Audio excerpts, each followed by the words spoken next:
ఏ guys మేమైతే మా పిన్ని వాళ్ళ ఇంటికి వెళ్దామని అయితే రెడీ అయినాము.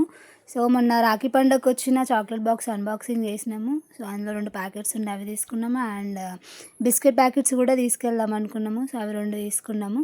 అండ్ మధ్యలో ఫ్రూట్స్ కూడా కనిపించాయి. అక్కడ బనానా తీసుకున్నాము. ఫ్రూట్స్ తీసుకొని అక్కడ నుండి అయితే మళ్ళీ స్టార్ట్ అయినాము. యాక్చువల్గా ఎందుకు వెళ్తున్నామంటే మా చెల్లెలకి కాలు ఫ్రాక్చర్ అయింది. సో ఎవరికి తెలియదు మేము వెళ్ళేది, సర్ప్రైజింగ్ అనమాట. సో అక్కడికి వెళ్ళి వాళ్ళ ఫేషియల్ ఎక్స్ప్రెషన్స్ చూడాలి, ఎట్లా సర్ప్రైజ్ అవుతారో.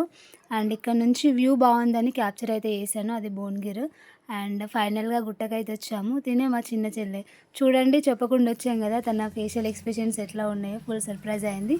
అండ్ తినే మా పెద్ద చెల్లె, తనకే ఫ్రాక్చర్ అయింది, ఇక్కడ కాలు దగ్గర రాయబడిందంటే బోన్ ఫ్రాక్చర్ అయింది. అండ్ తిని మా పిన్ని మమ్మల్ని చూసి చాలా హ్యాపీగా ఫీల్ అయ్యింది, చెప్పకుండా వచ్చాం కదా. నచ్చితే ప్లీజ్ సబ్స్క్రైబ్ చేసుకోండి. Bye friends.